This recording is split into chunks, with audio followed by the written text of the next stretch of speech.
Assalamualaikum warahmatullahi wabarakatuh.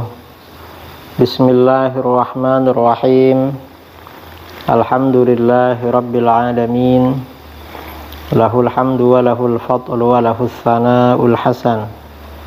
Asyhadu an la ilaha illallah wahdahu la syarika lah. Wa asyhadu anna sayyidana Muhammadan abduhu wa rasuluh.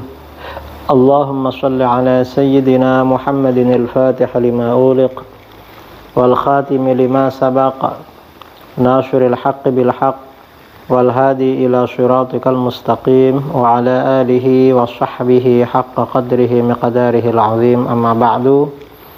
Saudara-saudara kaum muslimin dimanapun Anda berada, pada edisi kali ini kita akan berbicara tentang pembatal nasab Sadah Ba'alawi alaihimussalam itu bagaimana hukumnya. Karena akhir-akhir ini ada kelompok baru yang membatalkan nasabnya Sadah Ba'alawi. Dia menyelisihi seluruh ulama di seluruh dunia. Sejak dulu sampai sekarang yang mengesahkan, mensahihkan nasab Sadah Ba'alawi. Itu hukumnya menurut syariah Islam, menurut fikih bagaimana? Nah, pertama yang perlu kita bicarakan adalah hukum membatalkan nasab orang lain. Baik orang lain itu sadah, habaib, sayyid maupun orang biasa. Dalam hadis ya, riwayat Imam Muslim an Abi Hurairah radhiyallahu an. Qala Rasulullah sallallahu alaihi wasallam, Ithnatani finnas huma bihim kufrun, at-ta'nu fin nasab wan niyahatu 'alal mayyit. Rawahu Muslim. Jadi hadis ini sahih. Abu Hurairah radhiyallahu an berkata, Rasulullah sallallahu alaihi wasallam bersabda, dua perkara pada manusia, keduanya adalah kekufuran pada mereka. Artinya dua perkara ini kalau dilakukan itu kufur. Apa? Yang pertama yaitu mencela nasab orang lain, dan kedua meratapi orang yang meninggal. Ini hadis sahih riwayat Imam Muslim. Nah, hadis di atas memberikan pesan sebagai berikut ini. Pertama, mencela nasab orang lain dengan arti membatalkan nasab orang lain yang telah sah secara syar'i, hukumnya adalah kufur alias dosa besar dan bisa keluar dari Islam. Ini hukum membatalkan nasab orang lain. Jadi jangan main-main dengan nasab orang lain.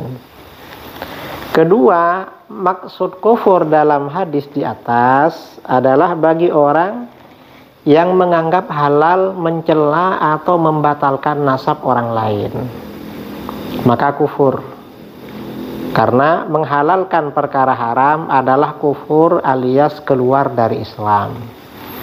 Tapi kalau orang itu tidak menganggap halal, sebenarnya tahu membatalkan nasab orang lain dosa besar, haram, cuma dia melakukan karena dengki, karena hasud, karena dendam, maka ini tidak kufur tapi haram dan termasuk dosa besar.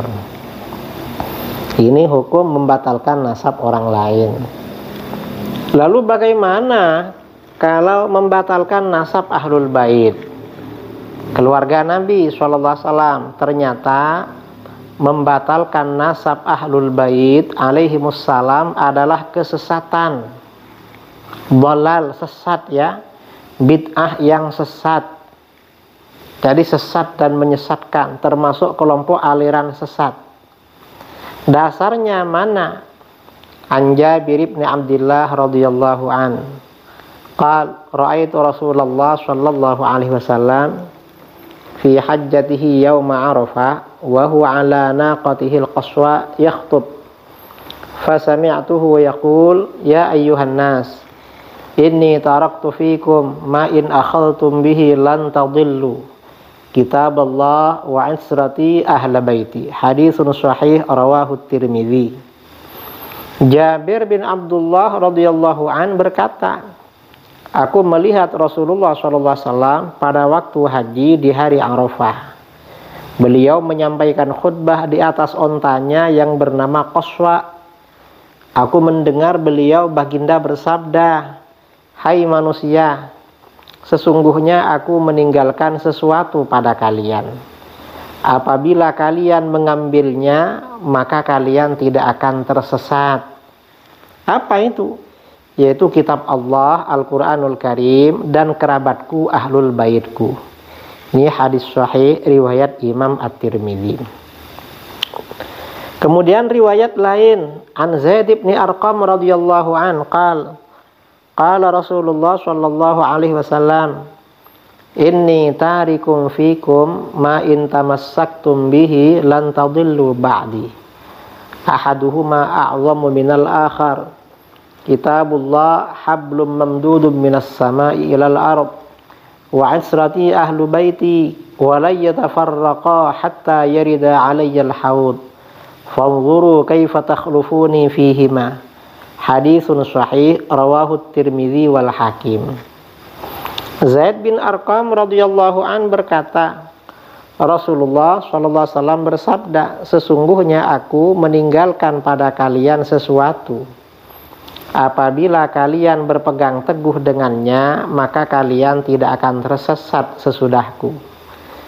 Salah satunya lebih besar dari yang lainnya, yaitu kitab Allah, tali Allah yang dibentangkan dari langit ke bumi, dan kedua golonganku, yaitu keluargaku. Keduanya tidak akan terpisah hingga datang kepadaku di telaga Al-Kautsar. Maka lihatlah kalian bagaimana kalian memperlakukan keduanya sepeninggalku. Ini hadis sahih riwayat Imam At-Tirmidzi dan Al-Hakim. Riwayat berikutnya an Abi Sa'id Al-Khudri radhiyallahu an qala sami'tu Rasulullah sallallahu alaihi wasallam yaqul ya ayyuhan nas inni taraktu fikum ma in akhadtum bihi falan tadillu ba'di. As-saqalain wa ahaduhuma akbaru minal akhar. Kitab Allah hablum mamdudum minas sama ilal ard wa israti ahla baiti wa innahuma la yatafarraqa hatta yarida alayya al-haud. Sahihun bi syawahidihi rawahu Ahmad wa Abu Ya'la wa Ibnu Abi Asim fi sunnah. Abu Sa'id Al-Khudri radhiyallahu an berkata, aku mendengar Rasulullah SAW bersabda, hai manusia, sesungguhnya aku meninggalkan pada kalian sesuatu. Apabila kalian berpegang teguh dengannya, maka kalian tidak akan tersesat sesudahku. Yaitu dua pusaka, salah satunya lebih besar dari yang lainnya, yaitu kitab Allah, Al-Quran, tali Allah yang dibentangkan dari langit ke bumi, dan kedua golonganku, yaitu keluargaku.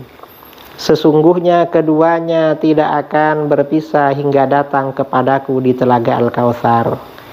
Hadis sahih, ya, riwayat Imam Ahmad, Abu Ya'la, Ibnu Abi Asim dalam As-Sunnah. Lalu hadis berikutnya an Ali radhiyallahu an anna Rasulullah sallallahu alaihi wasallam qala inni taraktu fikum ma in akhadtum bihi lan tadillu kitab Allah sababuhu biyadillah wa sababuhu biaidikum wa ahla baiti. Haditsun hasan rawahu Ibnu Abi Asim fi sunnah. Dari Ali bin Abi Thalib radhiyallahu an karramallahu wajhah bahwa Rasulullah sallallahu alaihi wasallam bersabda, sesungguhnya aku telah meninggalkan sesuatu pada kalian. Apabila kalian mengambilnya, maka kalian tidak akan tersesat. Apa? Yaitu kitab Allah. Ujungnya ada pada Allah dan ujung sebelahnya, dan ujung yang sebelahnya ada pada kalian. dan kedua adalah keluargaku. Ini hadis hasan riwayat Ibnu Abi Asim dalam As-Sunnah. Nah, hadis tentang wasiat Rasulullah SAW agar berpegang teguh dengan kitab Allah dan Ahlul Bait diriwayatkan dari lebih 20 jalur para sahabat, sekitar 24 jalur ya. Dan ini hadis ini berarti mutawatir, karena mutawatir itu kalau lebih dari 5, lebih dari 4, ini malah 20 lebih. Hadis-hadis di atas memberikan beberapa pesan penting kepada kita. Apa? Pertama, ada 2 peninggalan Rasulullah SAW yang harus kita jadikan pegangan dalam beragama, yaitu kitab Allah, Al-Quranul Karim, dan keluarga beliau, Ahlul Bait. Ini yang pertama. Kedua, berpegangan dengan kitab Allah adalah dengan mengamalkan isinya, melaksanakan perintahnya, dan menjauhi larangannya. Apa yang dilarang dalam Al-Quran dijauhi, yang diperintahkan dilaksanakan, pesan-pesannya juga diamalkan. Itu berpegangan dengan kitab Allah.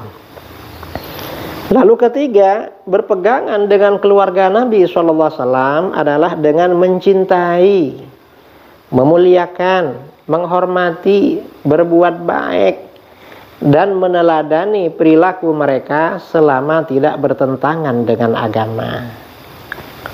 Jadi begitu, ini yang ketiga. Keempat, hadis di atas dan hadis-hadis lain yang serupa memberi isyarat, kata para ulama, bahwa akan selalu ada di antara keluarga Nabi SAW yang ahli ilmu dan menjadi teladan dalam agama hingga akhir masa. Dari waktu ke waktu pasti selalu ada dari Ahlul Bait itu yang alim, menjadi panutan dan menjadi teladan umat Islam. Jadi begitu. Nah, kelima, orang yang tidak berpegangan dengan Al-Quran dan tidak mencintai keluarga Nabi SAW termasuk para habaib, berarti menjadi orang yang tersesat dan menyesatkan dalam urusan agama. Karena dalam hadis-hadis tadi disampaikan, apabila kalian mengambil berpegangan 2 perkara ini, kalian gak tersesat. Berarti kalau gak mengambil ya tersesat berarti. Karenanya hati-hati dengan kelompok-kelompok yang membatalkan nasab keluarga Nabi SAW. Itu berarti aliran sesat. Nah, saya kira ini mudah-mudahan bermanfaat ya. Wabillahi taufiq wal hidayah. Assalamualaikum warahmatullahi wabarakatuh.